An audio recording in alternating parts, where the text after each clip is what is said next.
Port, Malaysia. Malaysia Airlines Flight 370 is completing final preparations for a night flight to Beijing. Would you fasten your seatbelt now, please? 227 passengers are on board. 152 of them are Chinese citizens. Malaysian 370 is their red-eye flight home.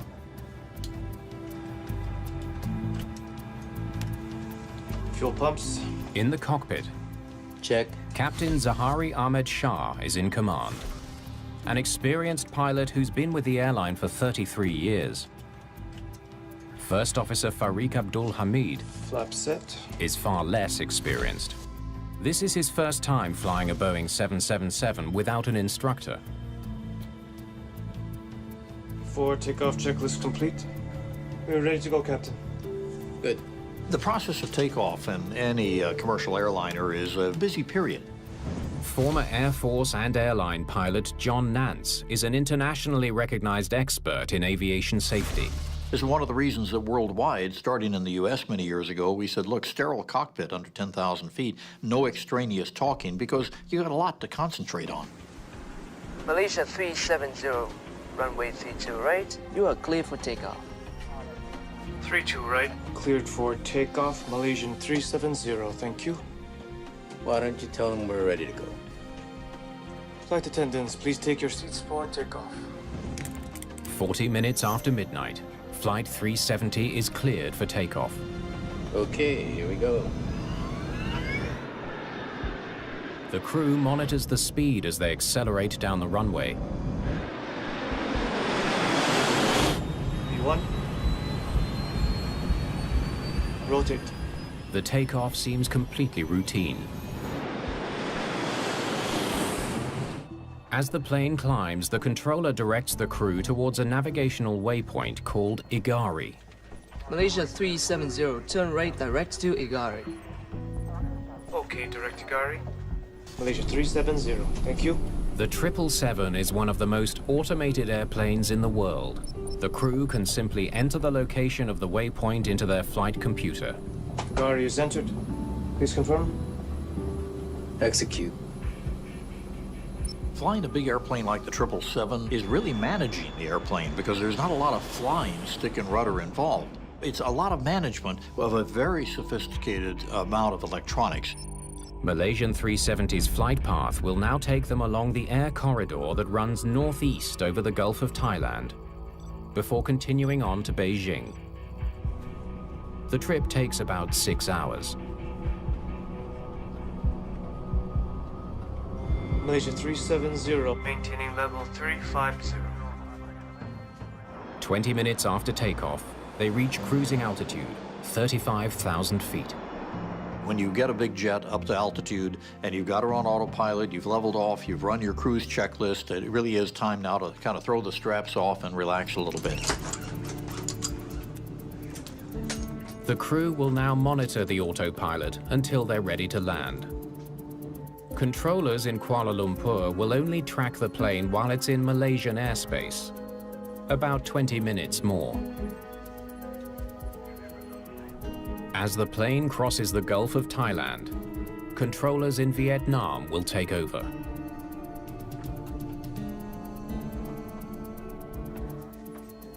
The controller in Kuala Lumpur makes one last transmission at 1:19 a.m. 370, contact Ho Chi Minh, 120.9. Good night. Good night, Malaysia 370. When we found out what was said from the cockpit of Malaysian Flight 370, it was perfectly routine, absolutely boilerplate. That's what airline pilots and flight controllers say to each other. The crew is expected to contact Vietnamese controllers in less than 1 minute.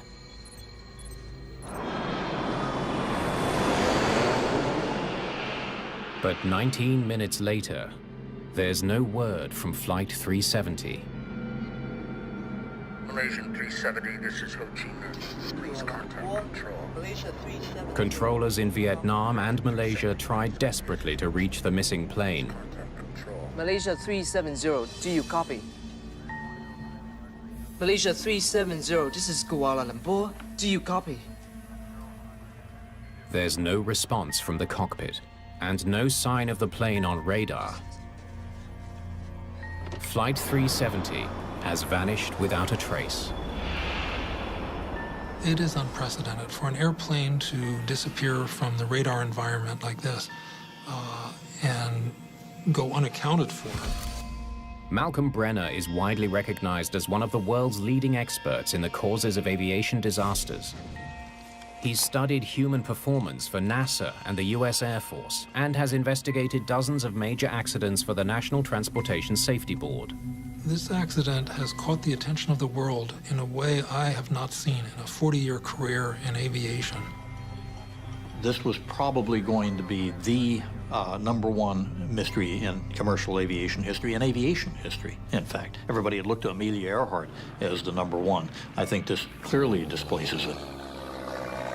Ladies and gentlemen of the media, we are deeply saddened this morning with the news on MH370.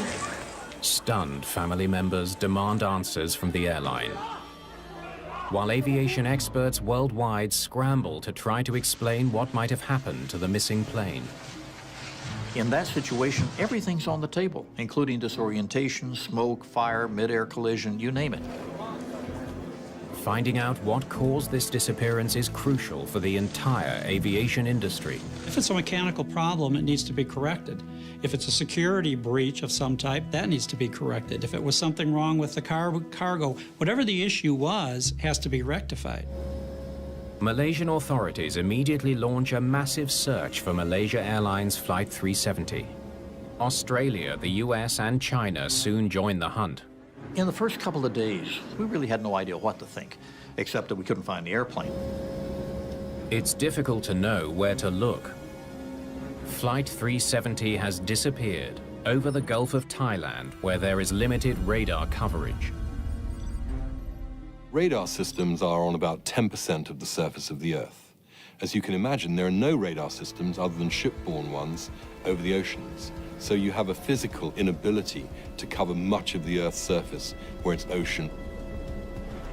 No ships in the region reported spotting a plane on radar, and there's no sign of any floating aircraft debris. Desperate to save any potential crash survivors, searchers turn to another technology. It's called ACARS, Aircraft Communications Addressing and Reporting System. The ACARS system uses satellites to transmit information between the ground and the aircraft in flight. Chris McLaughlin is a vice president at Inmarsat, the company that runs the satellite network. It's a primary form of communication between the controllers and the airline itself and the pilots in the air. ACARS was intended to be a link with no concept that you'd ever be able to track an aircraft with it, because why would you need to? Because you were in communications with it. Unlike GPS, ACARS does not provide constant location data, but what it does provide is vital information on how the plane is performing, including, crucially, its fuel load. This allows investigators to estimate how far it could have flown. But without knowing the direction of flight, it's not much to go on. The search area grows to more than 100,000 square miles.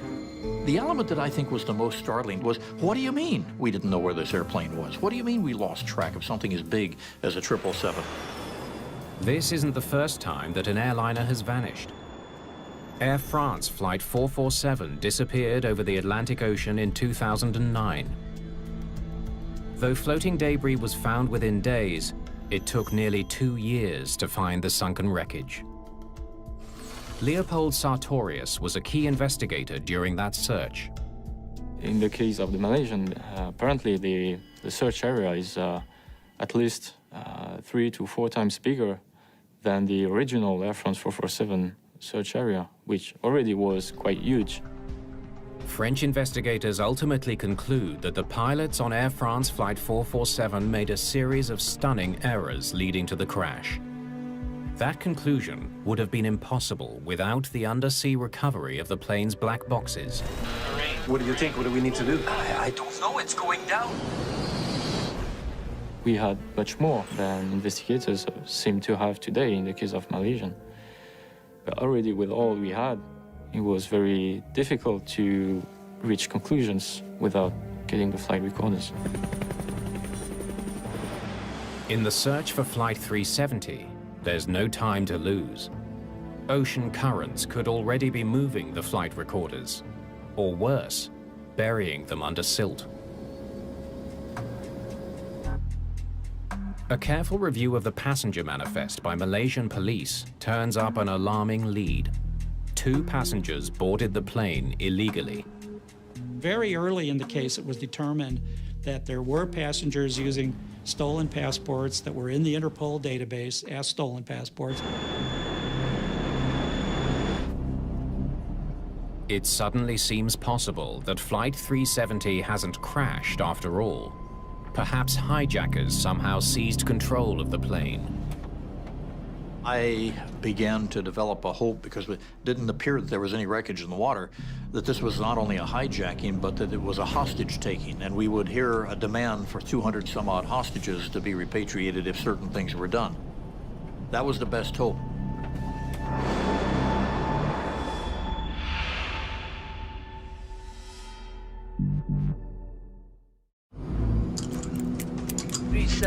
Contact Ho Chi Minh 120.9. Good night. Good night, Malaysia 370. Since 9/11, mid-air hijackings are extremely unlikely. You want me to grab you a coffee? No, I'm good. But not impossible. One thing you learn in any form of accident investigation is you rule nothing out.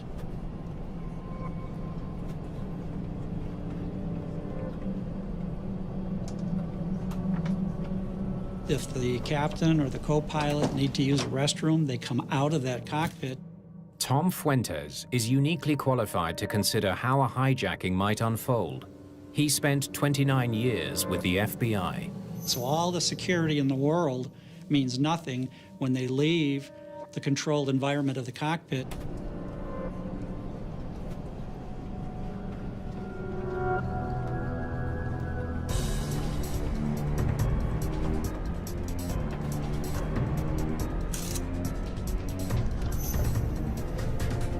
Take me to the cockpit, or I'll kill her.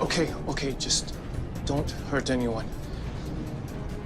What do you want? Open the cockpit door. Okay. Now. Okay. The lack of any demands would be unusual, but hijackings don't always go according to plan. Could the disappearance of Flight 370 be a case of a hijacking gone wrong? There are always possibilities that whatever the plan was in Malaysian, that it failed. That for one reason or another, it did not work out as expected, and that's one of the reasons why it's difficult to understand. One such failed hijacking took place in 1996. Aboard Ethiopian Airlines Flight 961. The Boeing 767 was on a routine trip from Addis Ababa to the Ivory Coast when 3 young Ethiopians made their move. Get out. Get out!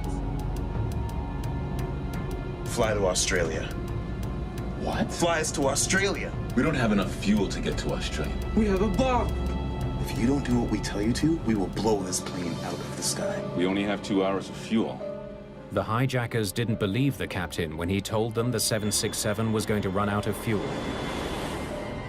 3 hours later, near the Comoros Islands, the jet hit the water at more than 230 miles per hour.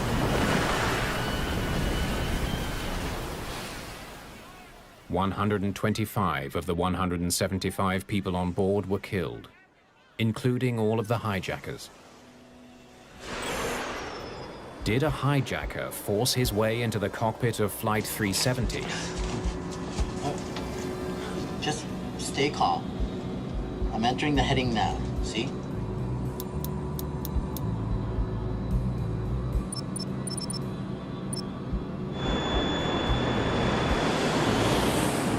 I thought, that there was a very strong possibility that if that plane turned around, it could have crashed into the jungles of Malaysia or into the jungles of Indonesia. If it went through all of the vegetation into a swamp, which would keep it from, the fire from being found, that it would be very easy for a plane to crash in the jungle and not be found. Agencies around the world scour radar records for clues. Then, on March the 11th, Good evening, ladies and gentlemen. 3 days after the plane's disappearance, the Malaysian military releases radar data that seems to support the hijacking theory. 3 minutes after its last radio call, Flight 370 made a sharp turn off course. The moment that it appeared that there was a shadowy trace of this airplane making a left turn immediately after the last radio call with air traffic control, the possibility of hijack jumps into your face. That possibility seems even more likely when photos from a previous flight co-piloted by Farid Hamid spark speculation that he didn't always keep the cockpit secure. If you got flight crews who are, shall we say, prone to break the rules and let somebody up there because they just want to do that in a camaraderie way, they could open the door to anybody. It might be a pretty girl, but that pretty girl might have a Confederate and a gun in her purse. They may have only had a smaller weapon of some kind or pretended to have a weapon. Now they get in there and, they have what they need. Fly this plane to Australia now. Kill him!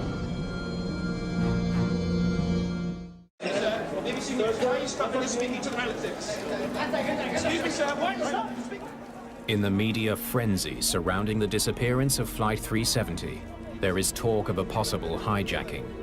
But for aviation experts, something about the theory doesn't fit. I just need to check my charts. Is that all right? Hurry up.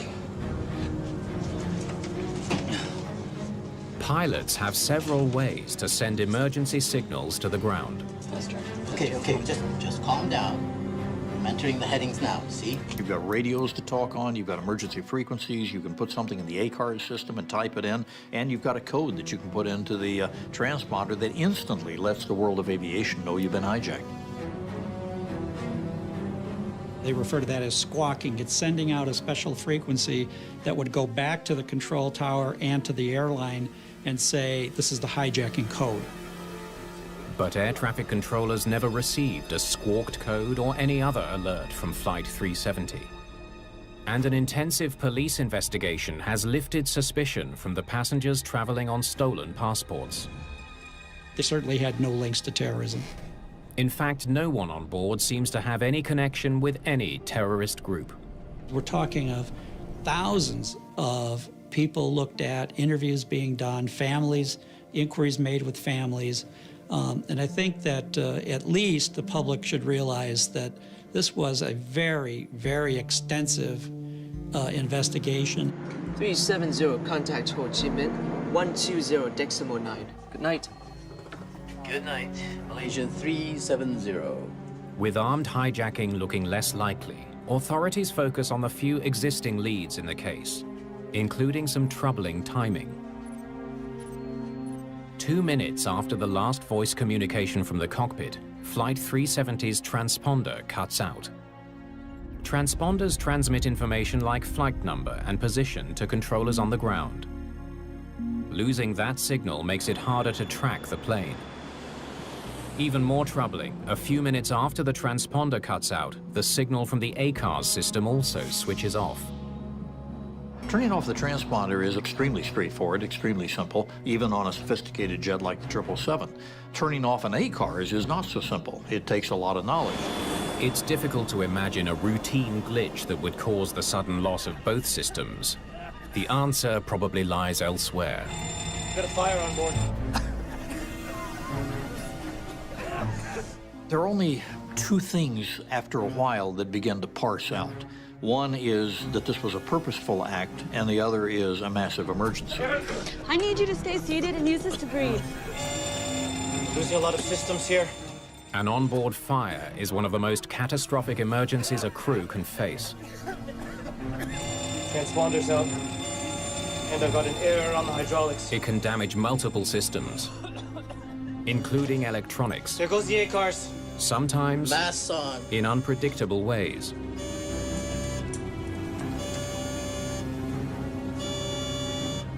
A fire such as that could affect the electric. Turning off an ACARS is not so simple. It takes a lot of knowledge. It's difficult to imagine a routine glitch that would cause the sudden loss of both systems. The answer probably lies elsewhere. Got a fire on board. There are only two things after a while that begin to parse out. One is that this was a purposeful act, and the other is a massive emergency. I need you to stay seated and use this to breathe. Losing a lot of systems here.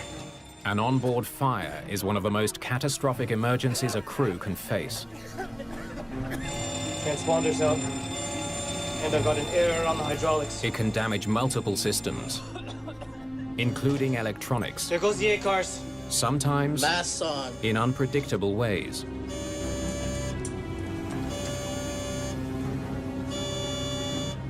A fire such as that could affect the electrical system. And so conceivably, you could lose some capabilities.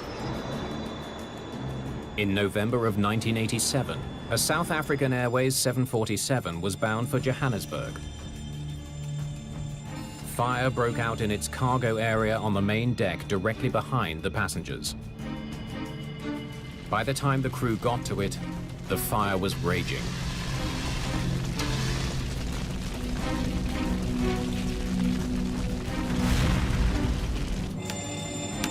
We'll check the breaker panel as well.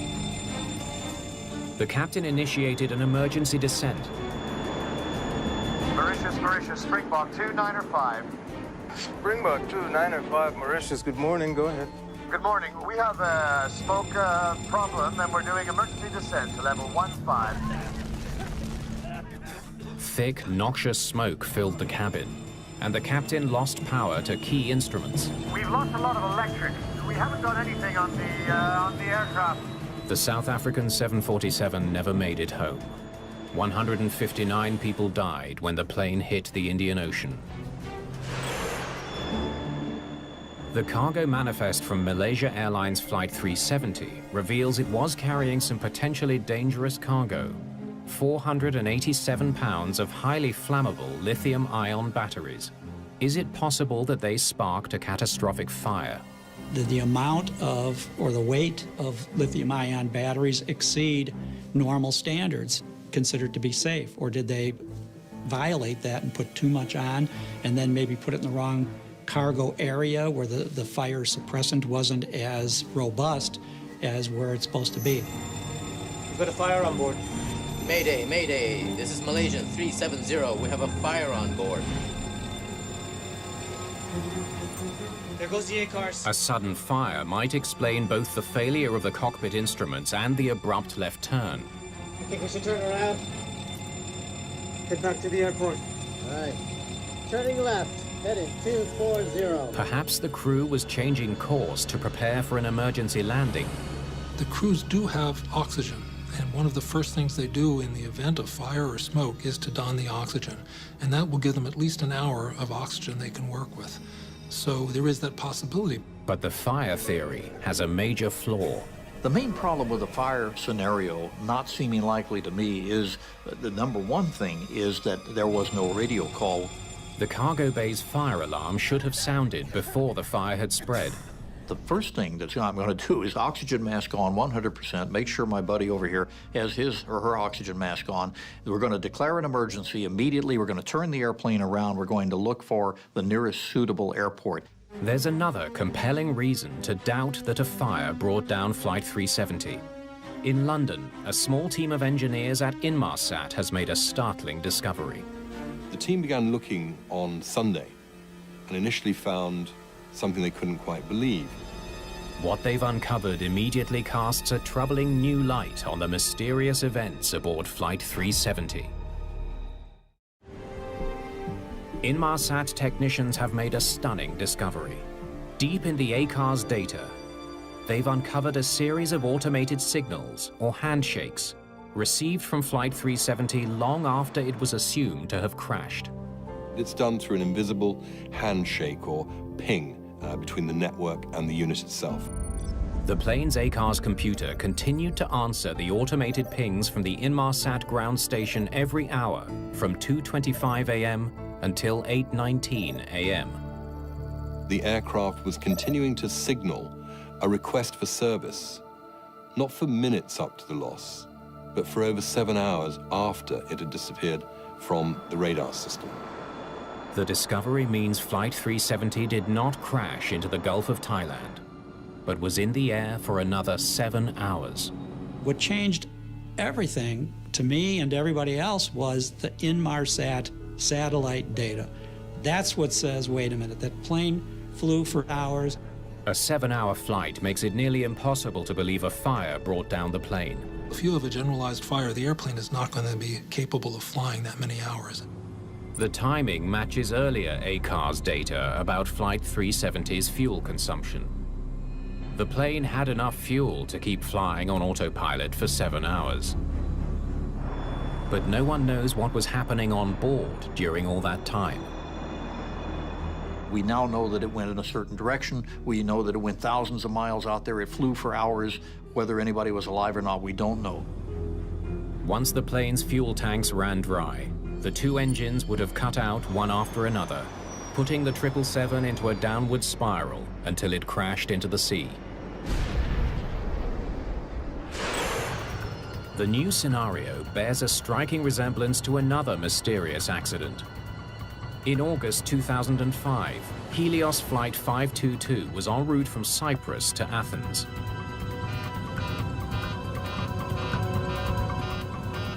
Operations, this is Flight 522, over. Flight 522, what can I do for you? We have a takeoff config warning on. In the cabin, oxygen masks suddenly dropped. To the pilots, the alarms made no sense. And then the plane went silent. An hour and a half later, the Greek Air Force scrambled 2 fighter jets to investigate. They spotted someone slumped over the controls in the first officer's seat. But there was no sign of the captain.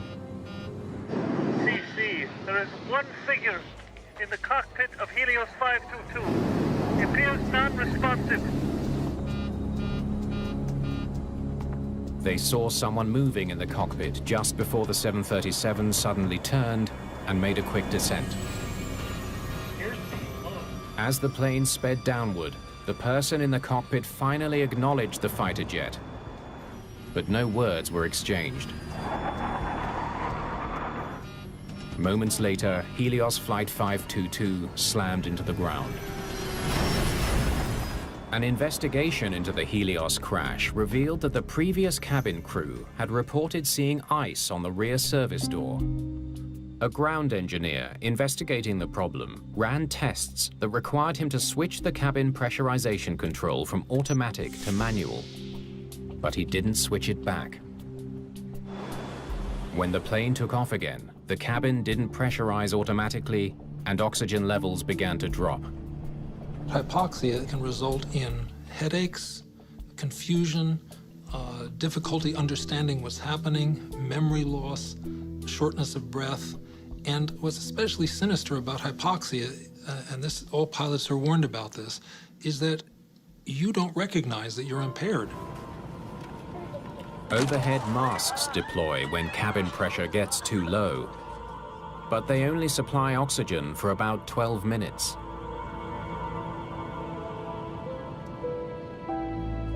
Slowly starved of oxygen, the passengers and crew drifted off to sleep.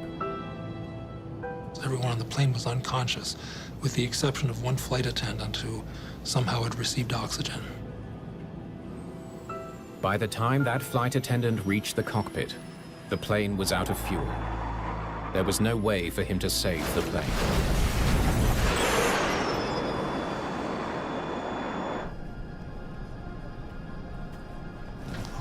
Put on your mask! Put on your mask! Did Malaysia Airlines Flight 370 suffer a pressurization failure and fly for hours on autopilot just like Helios 522?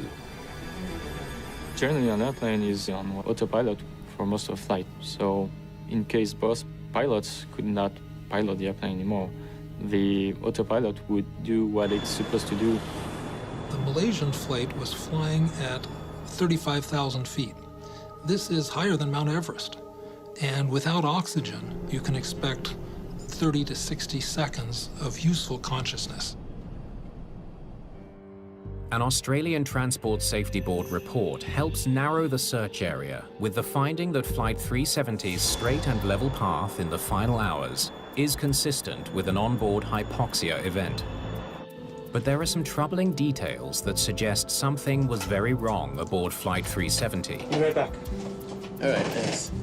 Well before hypoxia could ever have set in. Hypoxia and disorientation is not consistent with turns that are made that would never have been programmed into the computer, even the wildest imagination.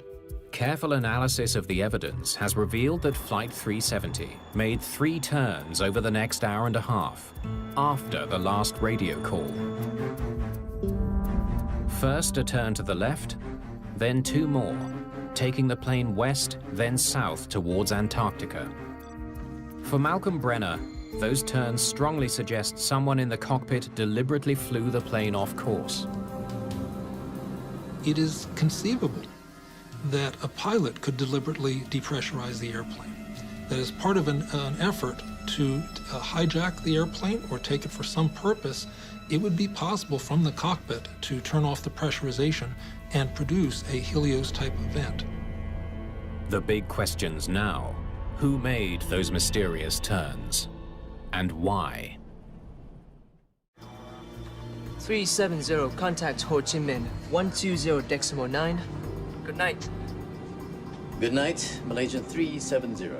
Investigators are struggling to explain a series of mysterious turns made by Flight 370 after its last radio call. That's weird. The transponder just went off. Anything else affected? Hang on. Now the ACARS is out too. You always want to have an open mind. Catastrophic failures can happen. You want to consider that. If multiple flight systems failed at the same time, it's possible the problem might have confused the pilots. Damn thing's still not working. Maybe I'll try rebooting it. Yeah. Hang on. Let me take a look.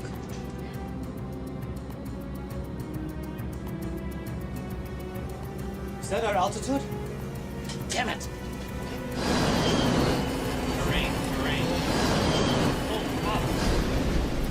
But when considering all the facts of Flight 370, that scenario just doesn't stand up.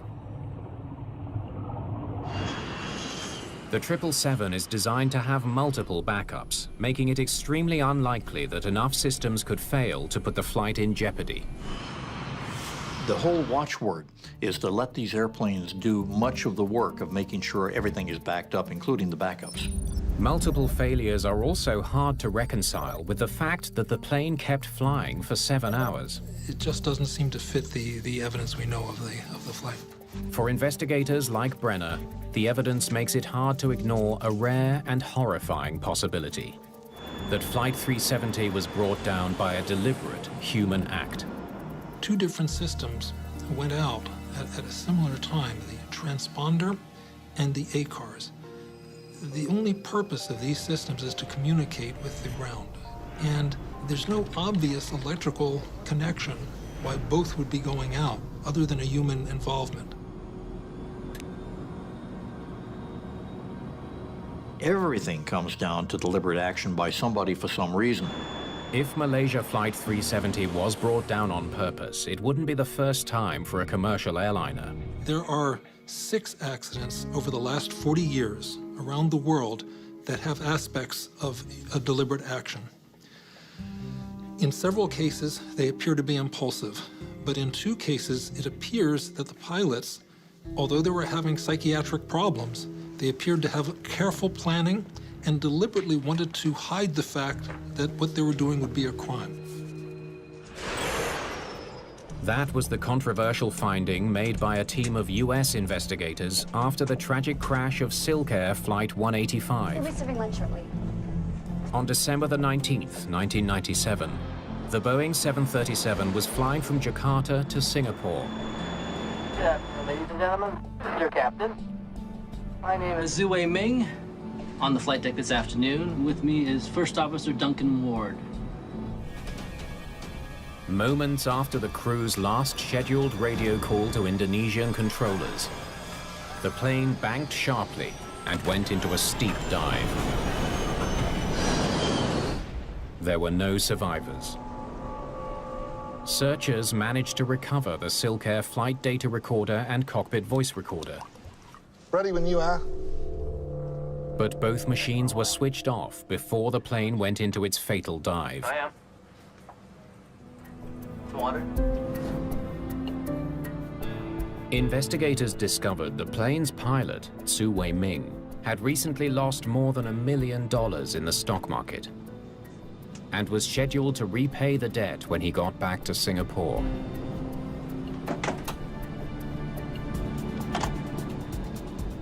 Though Indonesian investigators disagree, US investigators believe the Silk Air captain most likely disabled the flight recorders and put the plane into a dive, killing 97 passengers and 7 crew. Malaysia 370, maintaining level 350. Some experts now believe Flight 370 was also deliberately brought down. So in my mind, somebody did this, and it was a pilot. Whether it was one of the 2 individuals up front who were charged with keeping that plane safe, or whether it was somebody else, we do not know. Cruising at 35,000 feet. Could you grab me a coffee while I finish checking this? Yes, Captain. The captain of Malaysia 370 could have found an excuse to get the first officer out of the cockpit. Be right back. Thanks. The captain of the flight has an authority. He is the pilot in command of the flight. He can direct the first officer to go back to the cabin for various reasons, whereas the first officer cannot. So, of the 2 of them, the captain would be of greater attention. Can I get a coffee for the captain? Alone in the cockpit, it would have been simple to switch off the transponder and change course towards an area with little radar coverage.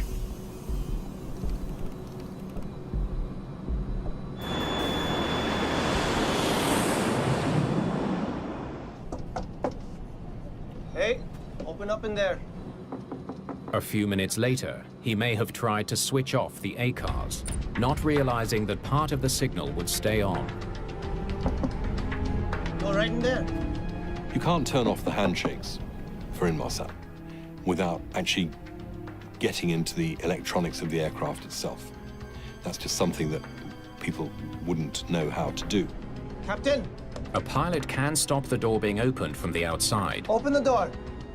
and it's designed to be extremely secure when locked. The hardened door, no one else is getting in, good, bad, or otherwise. So if a good guy is in there, yeah, they're locked in. If a bad guy's in there, he's in there safe too. If the captain of Flight 370 took control of the cockpit and hijacked his own plane, Captain, open the door. it's unlikely that anyone else on board could have raised an alarm. As far as communication on an emergency basis from the cabin crew to the ground, you're almost always going to be unsuccessful with a cell phone. Hey, Captain, open up in there. And there really is no method of just picking up the phone, bypassing the cockpit, and calling the ground. You're pretty much along for the ride. Captain, open the door. Cabin pressure can be adjusted manually, a safety feature in case it malfunctions. But that also makes it possible to incapacitate everyone else on board. Hey, you all right?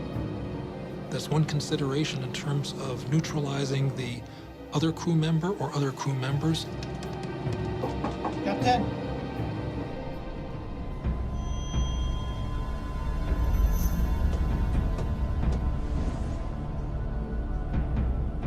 Anyone who is not on oxygen would be vulnerable.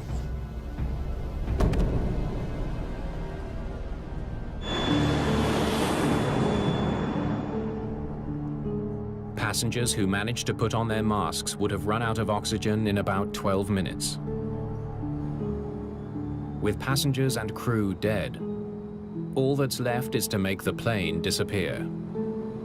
the flight over the next hour makes several more turns which appear to be human-directed, and finally ends up flying in a heading to Antarctica.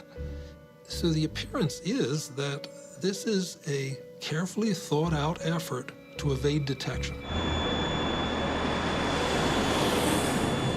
You know, I feel very strongly, very, very strongly, given all the evidence that we think we have, we always have to put that caveat on it, that whoever did this intended for the airplane and the passengers to simply vanish from the planet.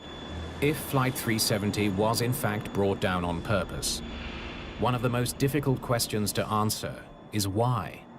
Between the two pilots, the captain and the first officer was an exuberant, brand new young pilot who's just getting ready to get married. There were absolutely no earmarks that would be consistent with either a religious zealot or somebody who wants to end his life, let alone that of everybody else aboard. But you turn to the captain, and there are no earmarks there either.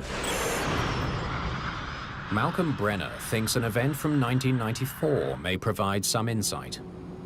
For me, the clearest model is the FedEx example. And the only reason we know about that clearly is because it failed. A FedEx flight engineer, at risk of being fired for lying, boarded a DC-10 with concealed weapons. He had a history of being quite brilliant. He was an engineer, he had a good Air Force record, but he also had a history of psychiatric problems. Shortly after takeoff, he burst into the cockpit planning to kill the crew and crash the plane. He almost succeeded. After a bloody struggle, the crew managed to restrain their attacker and land the plane. Malaysia Airlines may be the latest of a small handful of airlines that have suffered the tragedy of a disturbed pilot deliberately setting out to crash a commercial plane. You can have someone who can have psychiatric motivation, a bizarre effort, but still be able to cold-bloodedly plan in detail a way to commit this kind of effort. So I'm sorry to say it can happen. The difficult reality for investigators and airlines alike is that human failures can be nearly impossible to foresee. If we're dealing with human beings, we're dealing with imperfect creatures. That's us. And we can learn more and should learn more about the earmarks of somebody who might do this. But it's going to be very difficult, if not impossible, to say, yeah, we've locked this down now, it can never happen again. It's possible no one will ever know for certain exactly what happened aboard Flight 370.